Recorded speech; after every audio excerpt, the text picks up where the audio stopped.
Hello, everybody. I'm Rick DiClemente. This is starself.com on our show called Astrology Unplugged, episode 148. Tonight, I like to do this now and then, and I don't do it enough, but I want to try at least once a month to get back to doing readings, because that's really what this show is about, and it's what my specialty is, and Lord knows what else happens. Anyhow, before we get to the readings tonight for Kim and Ray, I wanted to mention to you that everybody in the world knows all about Mercury retrograde, and we're in the third week of it now. And I wanted to let you know that I'm the worst person in the world if you want to know why it goes retrograde, because I don't see any reason at all. Or let's put it this way: any good reason it goes retrograde.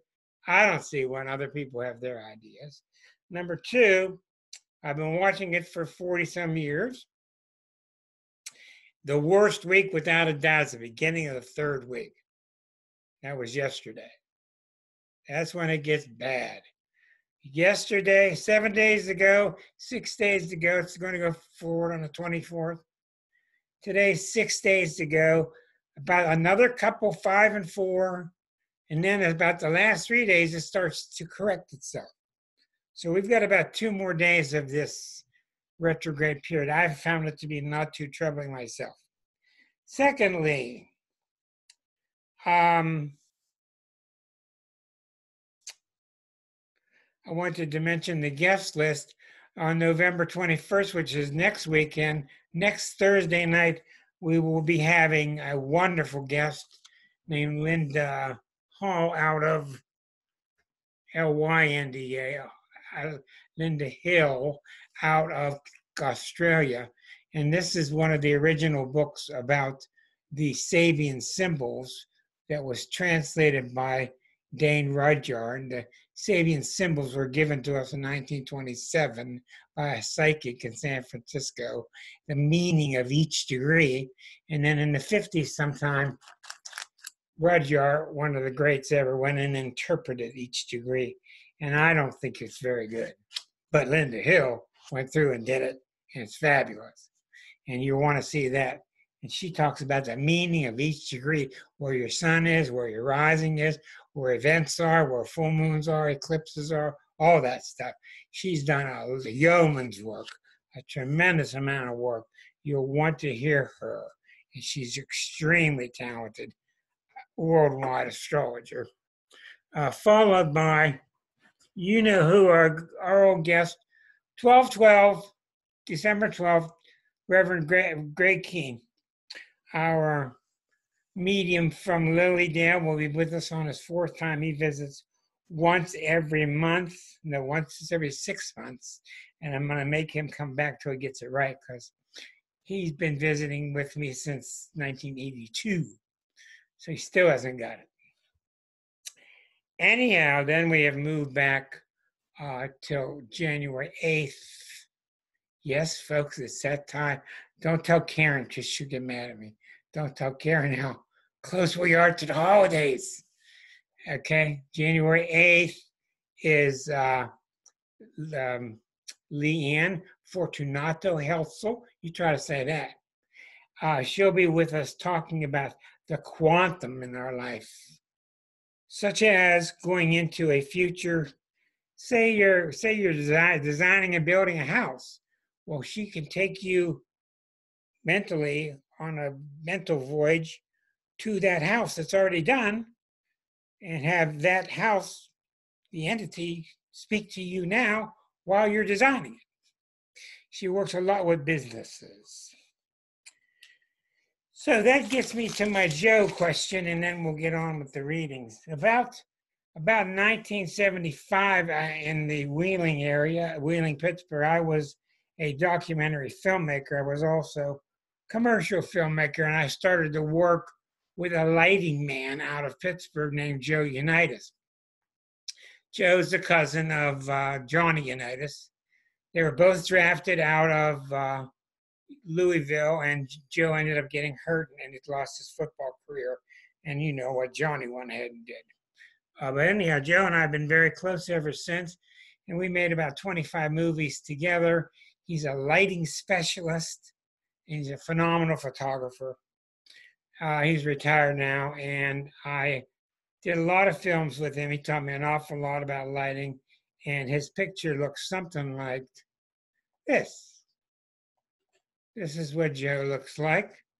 And Joe did all the lighting by himself on Night of the Living Dead, which I thought was very intriguing. So one day, I think it's about 10, 12 years ago, I was looking through that movie again. I hadn't seen it in a long time. It was filmed just in Pittsburgh. And I was looking at scenes like this one, especially this one, of the two lead characters. And I was noticing the really harsh slants. Slants are called shadows in film talk. And I was looking at that, and I noticed how unusual that was for Joe. Here's another example where one character's pretty blotted out, another one's clear, another one's blotted out, and then let's see if I can get the other one. This one. Here's another one. Very good example of harsh lighting. Well, here's the story. Harsh lighting is what made the film. It wasn't the script. It sure wasn't the acting. It was the harsh lighting. And the harsh lighting was made to make you feel uncomfortable. And what Joe would do when we were lighting up industry or businesses or whatever, he would hold the light up and I would run and get a gobo. A gobo is an equipment piece that you would clamp onto the light and move it in front of the light to create shadows. Well, no matter what I did, it wasn't fast enough. He'd make fun of me. And we would just use towels, we would use boards, we'd use pieces of cardboard to get an effect. You see them in movies all the time, the shadows. Well, when you're working professionally, you got to fly. Anyhow, so I started to notice this really unusual type of lighting coming from a Virgo male. Computer said, this doesn't work because I'm working for a Taurus director. Marcia worked with him too. I worked for the Taurus director and I worked with Virgo lighting man, and we got all this uneven lighting that's very harsh. And his tendency was all to make it nice and even. So I said to myself, self, he must be under a Uranus transit. I'm just showing you how you work backward from reality, back into astrology. He must be going through a Uranus transit, probably going over his Venus, because Venus is your artistic ability. When you see artists having Uranus go over their Venus, they, like for instance, Bob Dylan went into his electric period. People get harsher, they get more dynamic, more spontaneity, etc. You can also work if it's going over your sun or your moon, any of your 5 personal planets really. But when it hits your Venus, you know something's up, because Virgos are really good about following what they should do. Do it the way you're supposed to do it. Well, Uranus doesn't know what that means. Uranus is try this, be wild, do the Andy Warhol thing. Just be as flipped out as you want to be.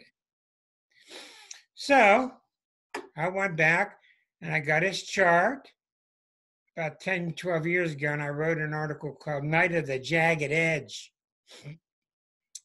It's all about Joe, and putting the two charts together, I came up with, now where did that go? That's not the one. Here it is. Putting the two charts together, let me put it on your screen. This is approximate. It was around April of, I keep getting the same one. Yeah.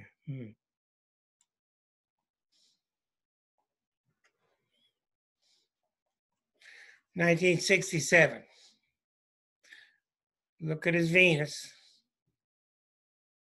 Look at his Venus at 21 Virgo. Look at Uranus. 21 Virgo. See that? So what I'm talking about when you do that, that's when you start to know what you're doing. because you see what people say, I don't know what got into him. Well, I do. Because when you have Venus, Joe's Venus could only be 5 places. I thought it was Venus. All people have Venus in one of 5 places because Venus is closer to the sun. Yeah, Pluto hitting his Mercury is part of the story of the darkness and all that. Susan's good about asking me questions when I'm in another mental stream and I got to figure out what I'm talking about. Okay. Your Venus is always in the same sign as your sun sign, or 1 next door, 2 next door. And that's because it's closer to the sun. It doesn't get any wider than that. Mercury can only be 3 places for all people. Mark, all people that are Aries have Mercury in Aries or Pisces or Taurus. All people. So I had a good guess that it was in same sign as the sun, which it was. In fact, it was exact that year.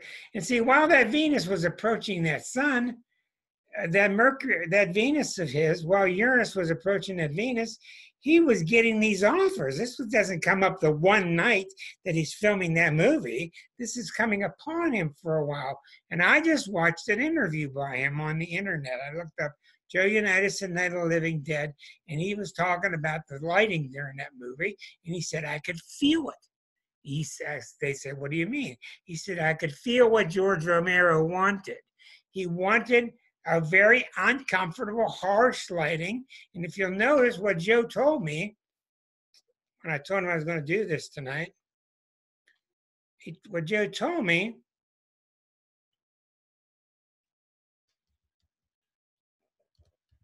if I can get these buttons working.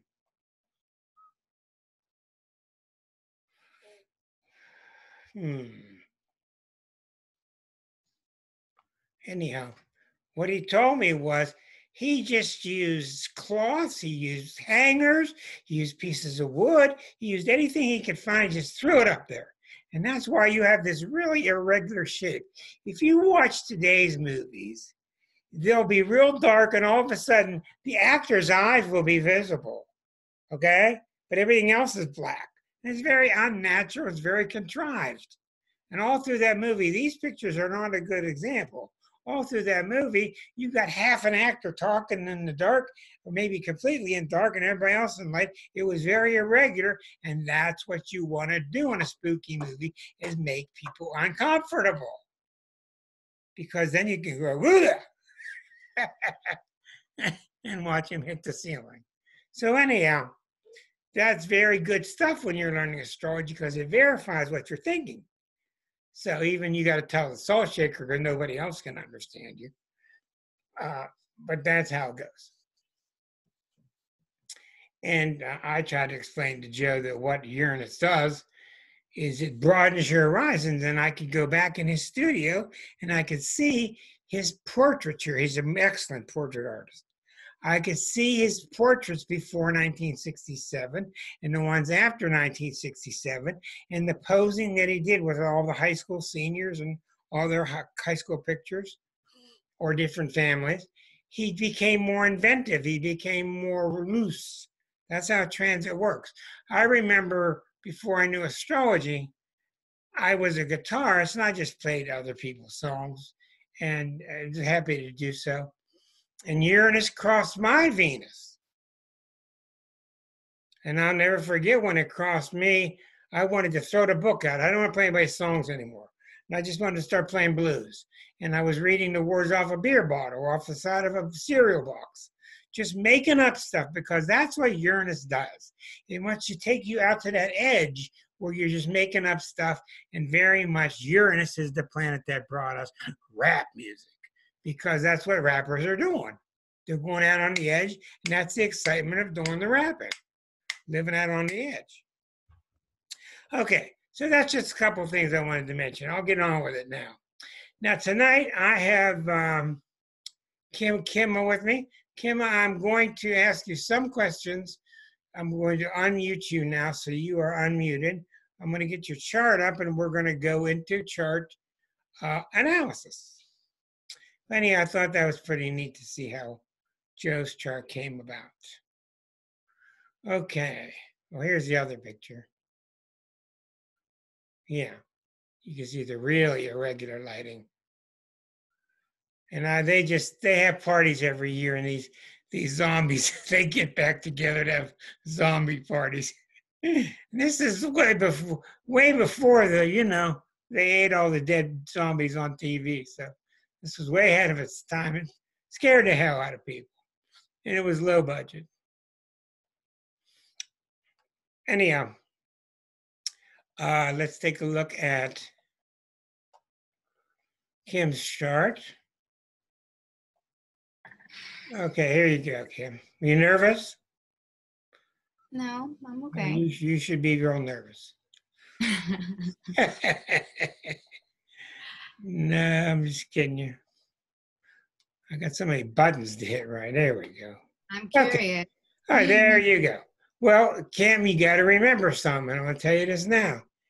The fact that your chart is being done, and it's a last minute Ray called up to have her chart done, has nothing to do with you or me. We got to get this through our heads. I'm just going to keep repeating it. Somebody somewhere, and we're not going to say the universe, chose for your chart to be done tonight. Why? Because your chart is ready. What does that mean? Usually what it means is you're about ready to go through a major doorway. In fact, you've probably been leaning up against that door, knocking on it the last couple of weeks, and you weren't ready 2 weeks or a month ago, but you're probably ready now, which is why you're getting the assistance of an astrologer to help explain to you how high the archway is and what kind of ogres are waiting for you at the threshold, right? That's usually how it works. And if you get your ego involved, then nothing works. So if I just sit back and do the chart that's presented me, it usually works out just fine. Okay, so here she is. And she is being protected by her dog. She's got a sun in Capricorn next to Mercury, which is very common. She got Aquarius rising. So right away, what do I know? She's very Saturnian. Aquarius, when you have a rising sign, the planet that rules the rising sign is the ruler of the chart. So if you had Cancer rising, you would have the moon, your moon would rule the chart. If you had Leo rising, your sun would rule the chart. If you had Libra rising, your Venus would rule the chart. But there's an exception with natal charts, I don't know where it came from, that Uranus, which is the ruler of Aquarius, cannot rule a personal chart. And I think it's because you cannot have impersonal planets ruling a chart. So Uranus, Neptune, and Pluto can never be rulers of a chart. So if you have Scorpio rising, it's not Pluto, it's Mars. If you have Pisces rising, you can't be ruled by Neptune, you're ruled by Jupiter.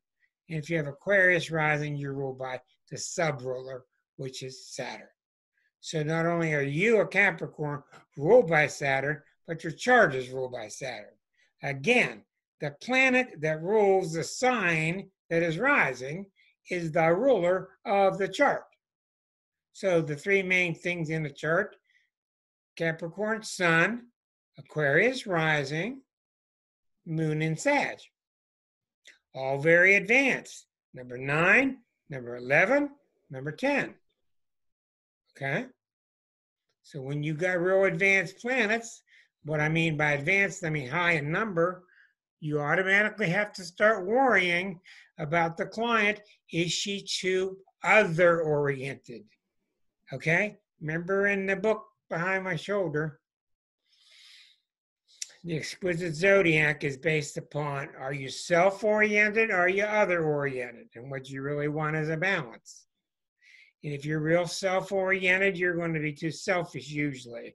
If you're too other-oriented, you can be very spaced out, and you can do all these things for other people, but you can't do anything for yourself. Okay, now when you have a Sag moon, which is next to Uranus, this is just like having a moon in Aquarius and in Sag. You got a Sag midheaven. You got your Venus there right next to Neptune. The Venus is already in Neptune. Venus is already in Sag. But now the Venus is like being in Pisces. So you have a chart which is really other oriented already. I haven't even gone far. I think about you. I think about you. You get a sandwich. You get a sandwich. You get a piece of pie. I don't need anything. No, I don't need anything. Got $10. You get five. You get five. I don't need anything. I don't need anything. I don't need anything. And when you read for these folks, it's not really hard to read for them. You just say, huh, open up. I'll give you some air. Let me feed you. Okay? Because they just have this philosophy, which comes from I know where, being non-self. And even though the whole zodiac and that whole book is devoted to the transcendence from first sign of simpleness all the way to the most complex sign of 12 and Pisces and non-self, you still have to have a self. And as I stated in the Pisces chapter in the book, Pisces, the toughest sign there is to be, they need more of an ego. They need more of a self. So when we go back, we're starting to see, we got a lot of proof already that there's too much selflessness. And I believe the sun is in the 11th house. Is that correct? Sun is in the 11th house of other people. Other people, other people, other people, other people, other people, other people, other people, other people, other people. Okay, so even though she's a Capricorn, which is not necessarily a selfless sign, Capricorn is the first sign that really does have in its nature to think about others. Pluto is in the 8th house, so it's very deep. Jupiter, Saturn, very well placed in Libra and in the 7th house. Very nice placement. The next thing you got to notice is, well, what I'm saying from the first part is, we've got to start noticing other things that are more grounded. What does she have in Taurus? What does she have keeping herself on the ground? What does she have keeping her money so she can pay the rent instead of giving it to the guy on the bridge with a cup in his hand? We got to find more selfishness in this chart. We haven't seen it yet, but the next thing that we see that's of immense importance is the T-square. Here's the T-square. You wouldn't have a T-square before we knew about Eris, but now that Eris is here, and she's only on about 1 out of 10 astrologers' horoscopes because they just don't know about her yet. Eris is very powerful at 14 of Aries, right across from these two 9-degree planets, making the T-square to the Sun and Mercury. So she's got a Sun and Mercury in Capricorn in the 11th house, exaggerated. So all in all, what we have here is we have a very Aquarian Capricorn. She's very Aquarian. And I can't tell with your hand there, but you really don't have an Aquarian face. An Aquarian face is very much, no, it's very parallel. Very parallel, coming to a rounded bottom. You don't have the look of the Aquarian, and the looks usually come from the rising sign. I have the legs. Okay, Aquarians have the best legs in the world. So I have the legs. They're Greta Garbo legs, even though she was a Virgo. Aquarians have the legs, that's right, and they've got the circulation to go with it. Boy, you're up on me, you had one. Okay, definitely don't have Aquarius rising then. So somebody's not real happy with their legs. All right. We don't want to look at mine. All right. So in general, and that's how you have to approach the chart, is generally. You don't want to go digging in the trees yet. You want to stay looking at the forest shape. We see a chart where the pattern is over and over and over and over. Others. Now, the reason you get so many others, and probably what's happening in her chart now, is she's starting to get a transit by something by like Uranus or something, and she's starting to get selfish. She can't handle it because all those other voices, she got to defeat all those other things in her head. They've been there all these 150 years in there, okay? However old she is.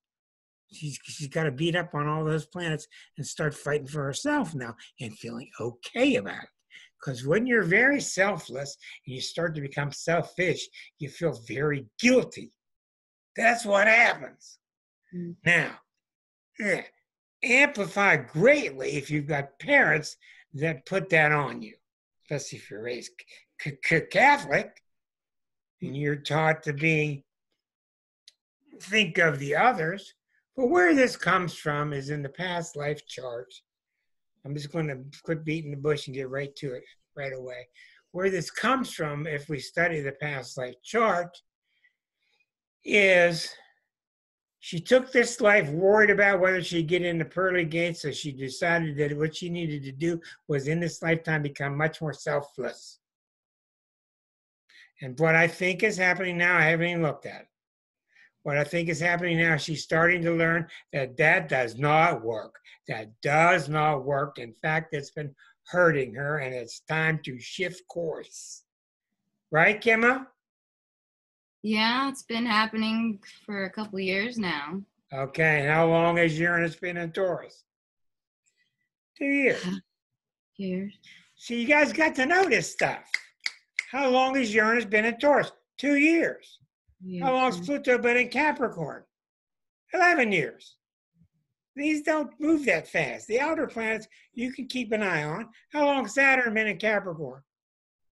2 years. Okay.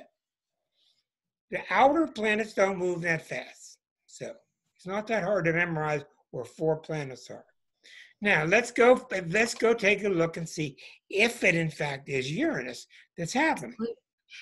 Go ahead. I think it's Pluto. Well, maybe it is Pluto. I don't know.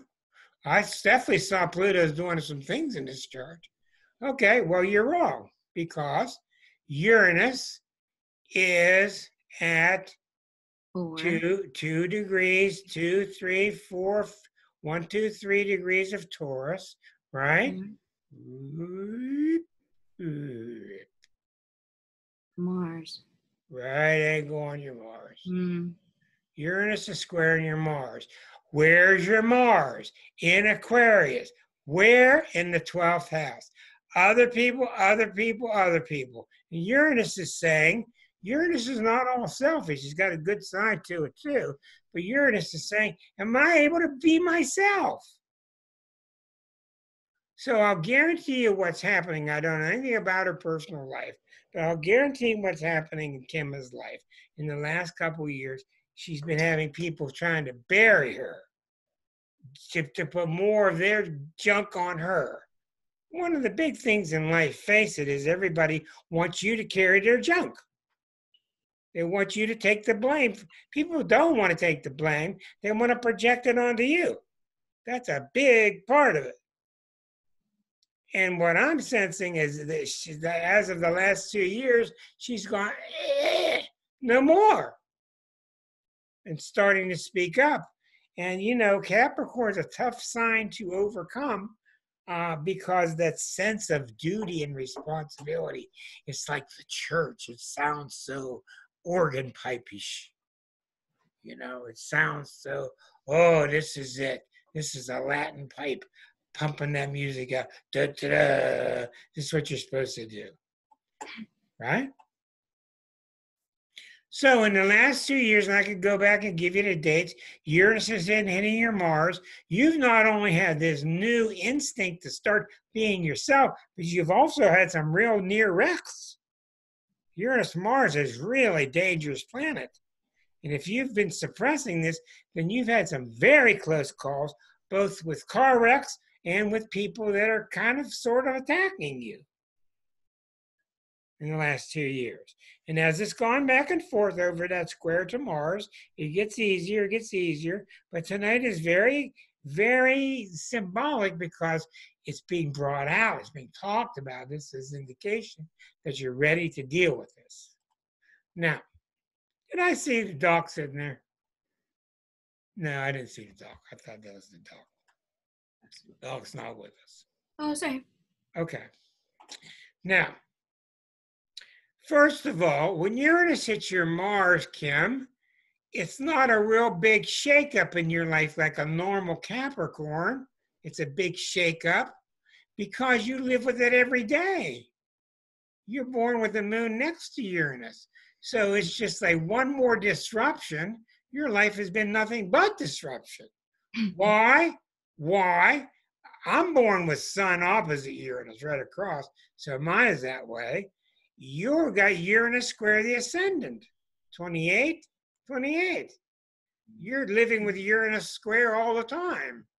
So you're chaotic right now, and it's kind of hard to settle down, but you're not that unnerved like other people would be. Now, what you were saying about Pluto is very true also, because Pluto has passed by you. It was 5, 6 years ago when Pluto went over 12 degrees. Pluto's now at 23. It's right here. Pluto's about to enter your 12th house, which is in about 2023. Okay? The United States Pluto is at 26 Capricorn. So the Pluto returns coming in 2023. So Pluto will cross this line in 2023 and go into your 12th house, which is a time when you will start to give up the world. You'll just start to give it up, and you won't feel so ambitious about worldly things. You'll do an about face and start going inward. Does that make sense? I've already been doing that. Okay. Been Okay. happening. Yep. That's because you can feel Pluto even degrees away. You can feel it already. All right. Well, I'm going to move on to my next reading just because we have the time. But I could certainly talk with you a lot longer about your chart. But I do want to look at one more thing, the 12th harmonic, and see why you have this pattern from the past life. And I do think that's what it is. One of the things I noticed in the 12th harmonic was the Pluto's at 20 degrees. Okay, that'll tell us, won't it? Okay, you have Uranus very strong in the past life. So all your past lives, you've been extremely dynamic, very much yourself, very much a free spirit. And that's probably why you did a flip-flop in this life, thinking that maybe that's the problem. I want you to become much more selfless. In this lifetime, Pluto's at 20, so you've had a Pluto return in the 12th harmonic. Yeah. You're exactly right. And that is huge. So inner 12th harmonic, which is a derivative of the birth chart, you multiply everything by 12, put it back on the circle. That's symbolic of your spiritual transcript. And a Pluto return in there is incredibly important, because that 12th harmonic is descriptive of the rusty chains that have been around your ankle for eons. Okay? Especially with all the Capricorn. Do what you should. It's your duty. It's your responsibility. Get it done. Get it done. Get it done. It's a little different than Virgo. Okay? The Pluto return right now, while we're talking about it, while Uranus is upsetting your Mars and liberating your Mars, your chart is very clear. It's time for you to start living for yourself and not feeling bad about it. Because the only way you're going to do it is to feel like you're breaking the rules. And it's anti-Capricornian to break rules. We're the rule makers. So it's one of the toughest things in astrology to go against your nature. And you're going to have to continue to go against your nature, because your nature will always be there when you need it. When you need that Capricorn discipline, it'll be there. But you can no longer let it lie to you. Okay, if I color in the blocks, I'll be fine. If I color in that block, I'll be fine. If I go to that country club, I'll be fine. If I say these words, I'll be fine. You won't be fine on any of it until you start living for yourself. And you can already see that that's happening. And what happens, Kim, with stuff like this is it's very possible that you'll start liberating yourself, and your friends are going to come by and want to squeeze you back into the box. Well, I think that I actually more have been that flip-flop. Like, I don't have as much Capricorn as it seems like I do. Like, I don't have as much discipline as I, think I should have. I've actually more color outside of the lines most of my life, honestly. Well, you get the moon next year, and it's hard to tell how strong that is. Okay, well, the whole point is you want to get them balanced. Mm-hmm. You want to get them balanced. But Yeah. what would you say has been the new trend for you in the last couple of years? I've been more reclusive. I actually haven't been around a lot of friends. I've been more internal and exploring, what's important to me, what's not important to me, letting go of stuff that's not, and the whole transformation stuff that is really, Pluto-esque. Yeah, that's excellent what you said there. Letting go of stuff is the remedy with Pluto. Well, it sounds to me like you're in good shape, and take what I said to you, put some salt on it, because I don't have the time to go into a long reading, but to balance the two things out. Mm-hmm. But what I like about this, you're going to start living the way you think you should, as opposed to those chains around that 12th harmonic telling you how you should, or living according to the past. Okay? It's a very good chart. It's very moving and strong. The Uranus will calm down, and the Uranus square to Mars will calm down, and you will start to find that you can start building house of cards now, and they won't always get knocked over. You're real used to them getting knocked over with that moon next to Uranus. So you're going to be able to start building again and not worrying about it. But does that make sense to you? Mm-hmm. Okay, well, thank you. And I'm going to move on. I told Ray I would look at her chart tonight. Let's take a look. Thank you, Kimma. Okay, looking at Ray's chart. Ray is Aquarian, who doesn't like the camera very much, and I said, that's okay. So let's get her chart on the screen. Now, did you see that in my reading, there's certain things I said that were wrong? There's certain things that were a little bit off, but they're not real off. It's a matter of balancing them. And I have to go by the symbols I'm looking at. And by talking to her, getting a dialogue when we have a longer reading, we come more to an understanding. But what stops beginners is the beginner might say something wrong and just freak out. I'm no good. I don't know what I'm saying. And they zip their lip and don't try again. That's the danger with beginning astrology. But I have a real nice habit of throwing myself off the edge of a cliff and off the edge of a branch, and that's how you learn. Whee! Right, Marcia? She ain't gonna agree with that. Hi, Ray. We got the real Ray here being brave. Okay, here's Ray. Okay, let's start here. Boom! Right away, you see the critical thing. Right away, the Saturn and the Cancer rising. It's right by the ascendant. The ascendant is Cancer. Saturn is in Cancer. Saturn is retrograde. Saturn is at the point of a T-square. Saturn is the co-ruler of Aquarius. All Aquarians, they're also called contrarians. Aquarians are ruled by Uranus and Saturn, because Aquarius is the sign of oppositions. And if anything makes sense, well, let's mess it up so it doesn't make sense. Is it up? No, it's down. Is it long? No, it's short.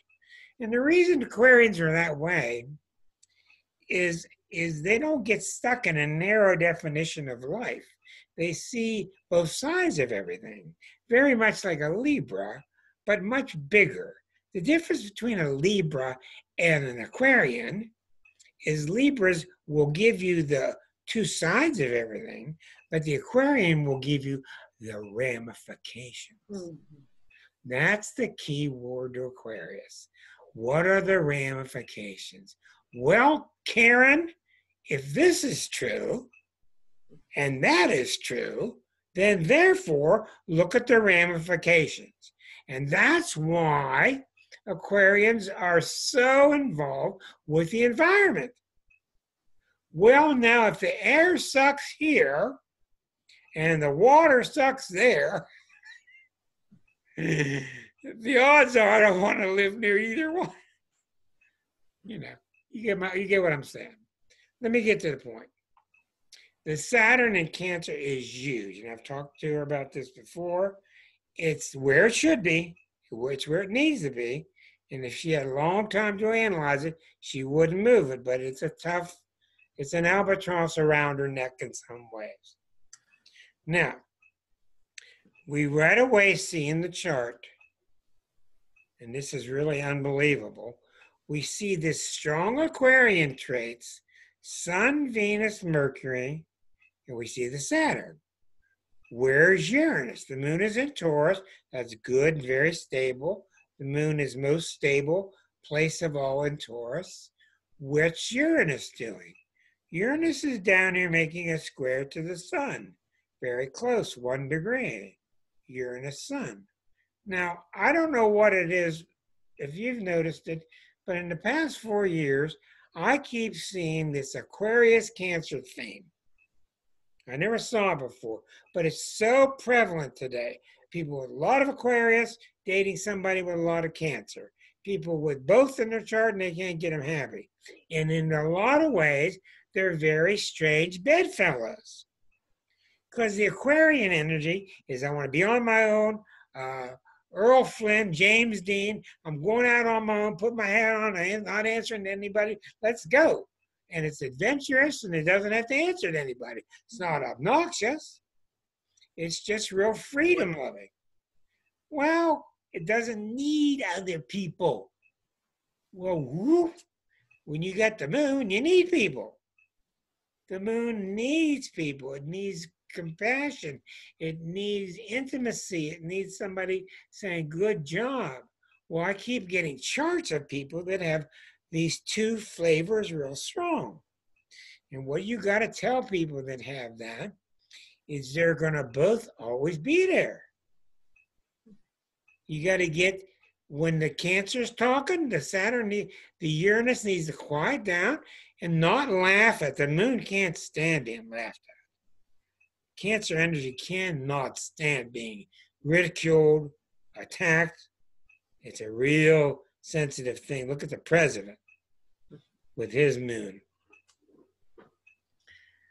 So then on the other hand, the moon's got to just zip it sometimes and let the Uranus be a little wild and be a little crazy and be a little dynamic. Because after all, it's the ruler of her sun sign. Okay, so let's go back and look at the chart. Very intriguing chart. All right.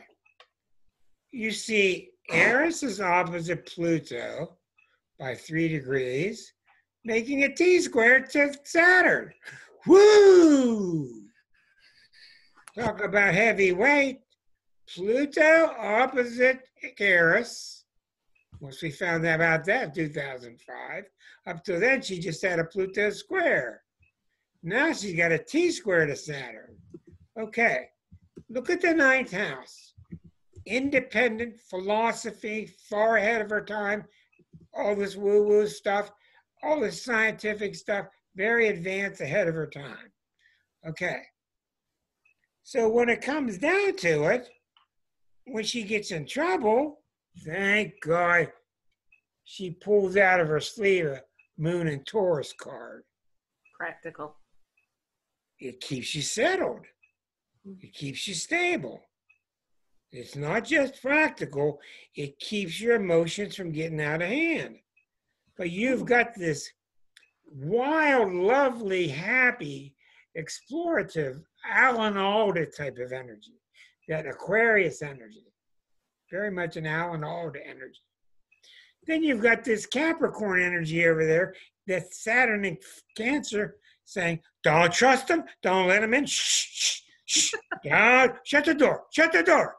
Yeah, the door's still a little bit open. And the Aquarian saying, come on in, come on in. The Saturn goes, no, don't come in, don't come in. Okay, so where's this coming from?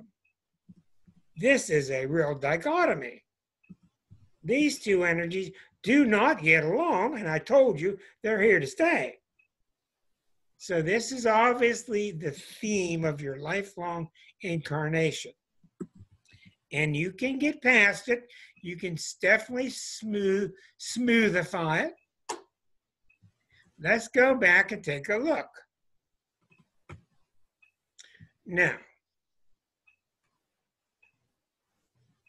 trying to find a happy medium. Yeah, well, you know what I think? She just said something about finding the happy medium.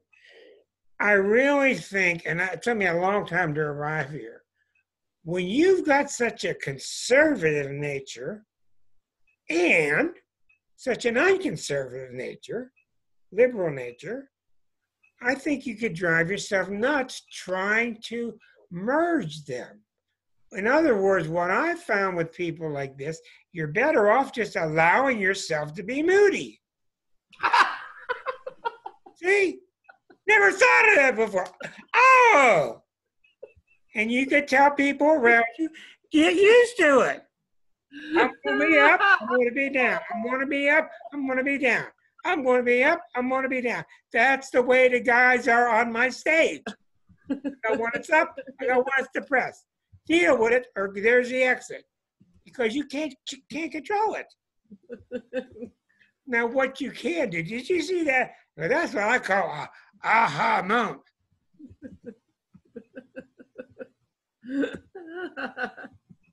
Here comes Stuart. Going on the air. Come on. I called the psychic on him. You're in trouble Monday. She's got your photograph. She knows what you look like. He gets pissed off and starts beating his sister up. I come in the room, he's got his jaws around her neck, and he's looking at me like, I didn't do nothing. Yes, you did. Okay. You see, what I'm saying is sometimes you have to work towards balance. And thank God you could almost look at it like this crazy Aquarian, this really uptight Saturn, and this real stable moon and Taurus in the middle. And you're going to continue to be going through these moves like that. And people are going to have to look at her. She's having so much fun. She's there moving her arms already because of the freedom that I just gave her. I just gave her the freedom to do all this. That's my life. That is seriously my life. Well, of course it's your life. That's why you don't have to analyze every detail on a chart. That's where these people go nuts. Oh, let's read where your Pallas Athena is. Where's your Regulus star? Oh, I don't know. Let's find out what the midpoint is between your progress chart and this chart. You don't need all that stuff. What's the problem? What's the story in this chart? The story is she's got a message. We're not going to judge it. She's got a big time message in her ear. Don't trust people. Don't open up. Don't let them in. Oh, yeah, they're all my friends, and I'm friends with everybody. I'm Aquarian. I can do it. I can handle it. Oh, no, you're not. And it's back and forth, back and forth. And thank God you got a private island that you can drive to called the Moon in Taurus where you can rest and get yourself together. Centered. You're going to have to become like a director who has the Odd Couple on stage. And Felix, was Felix the off the wall one? Okay, Felix is the Uranus one. And Oscar wasn't Oscar? Yeah, he was the Aquarian type. And Felix was the uptight Saturn one. Okay. But where does it come from? That's what drove me into harmonics. It didn't come out of nowhere. It's in your 12th harmonic. Tell the astrologers you know, look at your 12th harmonic. That's where it is. They look at me like, what? They don't work. I go, okay, that's what you think. Here's the harmonics. Here's number 12. Okay. Here's Ray's 12th harmonic. Let me get it on your screen. All right. In the harmonic chart, which is the past life chart, it's the spiritual transcript, we see this wild Jupiter opposite Uranus, which is really close, 26 and 28, making a T-square to Pluto at 21. Well, guess what's sitting at 21 right opposite that right now? Pluto. Pluto is opposite the critical point of your past life chart. Pluto is about to enter your 8th house. It's right here. What do you want, Stu? Want to do your own show? Okay. Saturn's at the bottom. Here's the problem. Right here is the problem in the chart. You're very, very intense emotionally. And when you have a real strong Pluto, you have a great history. This is very simple. You've got a very great history of being very intense and being very loyal, which is the middle name of Aquarians. But the Saturn at the bottom of the chart, and I want to go back to Kimmer's too in a minute here. Let me pause here. Kimmer's, you had a very strong Saturn retrograde in your chart. When I see a problematic Saturn in a person's chart, it's sometimes the father. Okay? And I'll ask the person, I'll say, no, he was okay. But when you have a real problematic Saturn like retrograde, it's always the father. Okay? In this case, it's the father. And it means you did not bond with him. He was too busy. He didn't have time for you, usually what it is.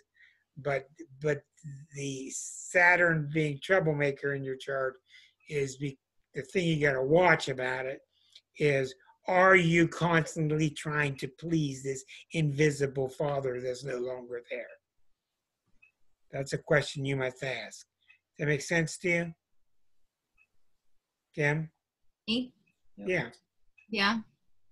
That makes sense. Okay. Yeah. All That right. makes sense. Just keep an eye on it. That's all I'm saying. Okay, back to Red. As we wrap up the show. Saturn and Virgo at the bottom of the chart mean you're not doing it the right way, Ray. I've always had an intrinsic sort of Drill sense sergeant. of right and wrong. I Yeah. don't know. I mean, I don't want to put it in black and white terms like that, but just maybe a sense of morality, I guess. Well, that's nothing wrong with that, and that's a wonderful thing about Virgo. But you don't want the drill sergeant at the base of your chart. That's where she is. And when you've got many lifetimes with the drill sergeant sitting right there, everything you do, did you do that right? Did you do it with your hand like this? Was your hand like that? Did you have your hand like this? How did you do that? What did you say? What were you wearing? What did you look like? Well, naturally, when you come out of lifetimes like that and you come into this lifetime, As an Aquarian. let me explain to you very clearly what this is about. Okay. That's why you put your Saturn in Cancer. Here's what it is. I don't know why, but I'm locking the damn door. But I don't know why. And a lot of the times, it's a mother who got hurt who's programming you to not open up. And if you stay closed, listen to me. I'm dealing with another Aquarian woman this week. Known her a long time. And she's very stable, very pleasant. And she says to me, Mom and Dad never gave her anything. Mom and Dad were never any support. So I break it down real easy. The little kid in you says to the adult up here, I want to go to the playground and I want to have ice cream. The little kid all your life says, I want to go to the playground. I want to have ice cream. What did the parents say? The parents say, hell no. Well, what does that teach you? That teaches you not to send any more requests up the pipeline. So today I made her realize I didn't get an answer, so I know I head home. I made her realize But now she can go get ice cream whenever she wants. But when she goes to the playground, what happens if she meets other kids? So you're free now to go to the playground. But when you meet other kids, what's the nature to do is get on the swings together and have fun and open up to each other. So something's got to give. Sometimes when you're reading a chart, you know more than the client does. And you got to be very careful how you verbalize it, especially if they've got a lot of Neptune, because Neptune people will continually say to you, I don't know, I don't know, I don't know. And they don't know until you work with them, and then you find out you do know. So in your chart, you got a very powerful chart, and it's very strong. Your way out of this fight is to quit fighting it. And as you allow this seesaw, as you allow this moodiness to take place, instead of fighting and trying to debate and discuss, you can't tell the moon why it's doing something stupid. You can't tell, okay, Diane, we'll see you later. You can't talk rational thought to the moon. You just don't do it. The moon's the opposite. It wants to feel better and just make it feel better. Will you now? So what I'm saying to you, as you allow this to happen, what you're going to find, it's going to calm down all by itself. Because by allowing it. By allowing it, because those two halves are really two halves of the same person. In a zodiac, especially oppositions, it looks like polarization, but they're really just extremes of the same thing. But where the problem lies is getting free of that Saturn and Virgo in the past life. And what that is all the dogma from the church. You got to do this. Somebody saw you do that. Somebody's got a clipboard and they're following you and they're taking notes. Okay? You got to realize that's all bullshit. And I bet you it's happening. I bet you are getting through that. Step by step. Sure, it's going to be step by step. And later on, it's going to be more like leap by leap. It's going to get better and better and better. Knock on wood. The real key was when you went, And if I was smart, get me, everybody, listen to me. If I was smart, I would have wrote down the moment that she did that. And I can go back on the tape and get it. And do a chart for that moment. Because that chart of that is the moment of her release. That's the chart of her independence. Things stick out. 8:03 Central Standard Time. Good job, Red. Okay, I'll take a look at that. 8:03 Central Standard Time.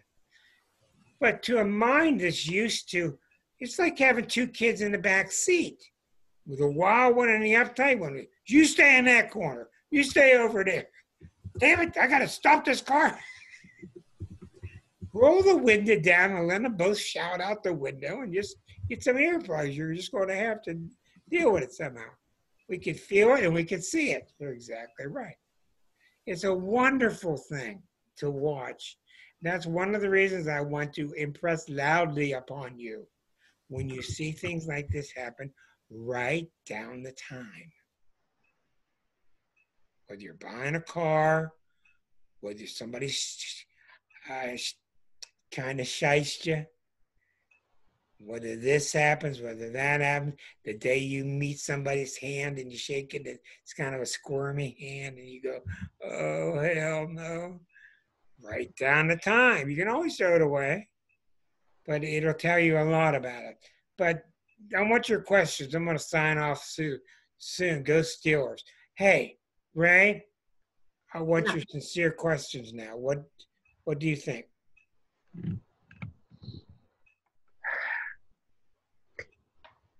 I think I appreciate your affirmation that, first of all, that I'm moody. That's okay. That I can go from here to here, right. And that I have a large capacity for various emotions. That's right. Because it's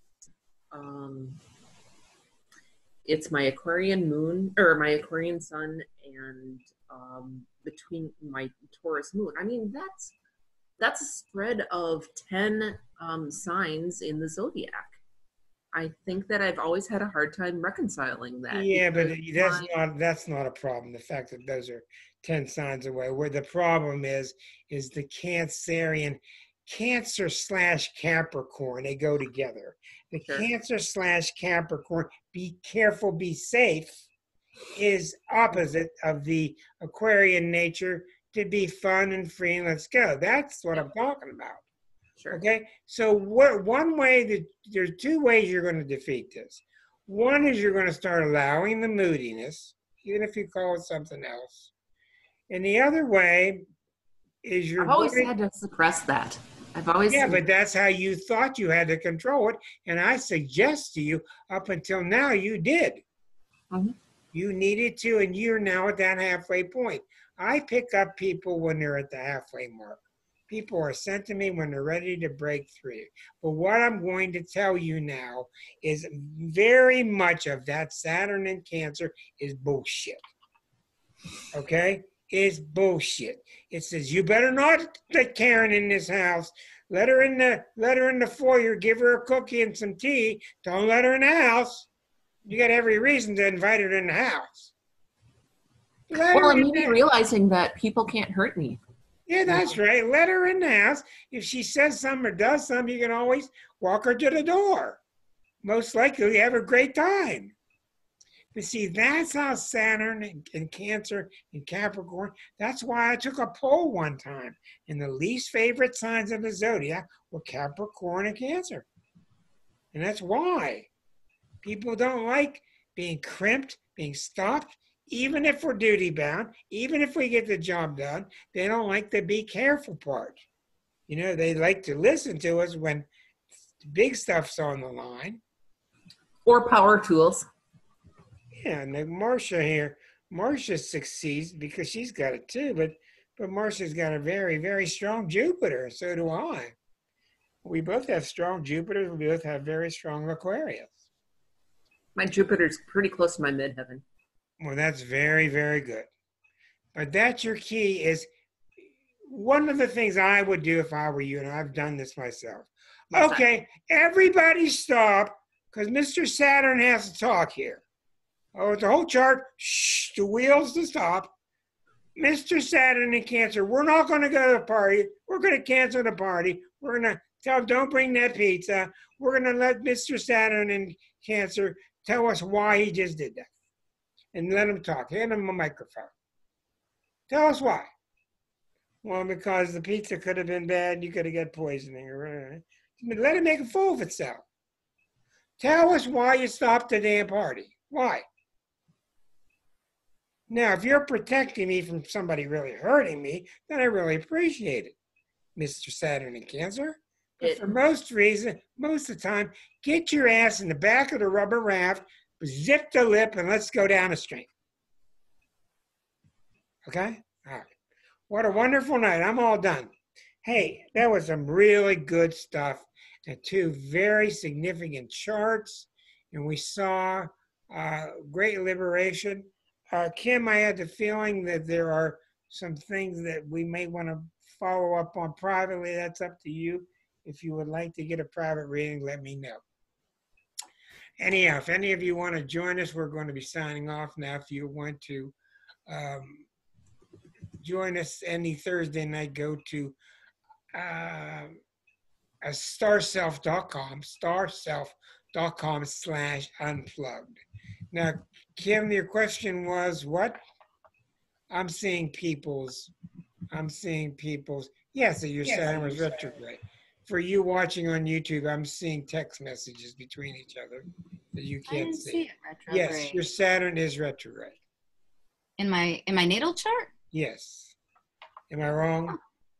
It didn't. I think it's conjunct Jupiter at 9 degrees Libra. I didn't think it was retrograde though. No, you are right, and I'm getting that from some other chart. I apologize. I am wrong. Okay. No worries. I was just confused. I was making sure. No, you were right. You were confused, and you were making. I was confused, and you were confused, and you were making sure. That's a Capricorn thing. That's a Capricorn. If you do want to follow up on the other subsets or other parts of this, then give me a call. But it's really interesting stuff tonight, starting with the Joe and the lighting and the Uranus transit, and then with Kim's stuff, and certainly with Ray's stuff. Everybody have a good week. Don't kill yourself watching these news reports. And a plan to be retrograde at 12 if it's not in the 12th if it's not in the natal. Yes, and planets can be retrograde all throughout the harmonics chart, and not be so in the natal chart. Yes. Oh, I didn't know. Thank you. I'll see you next week then. Bye-bye, everybody.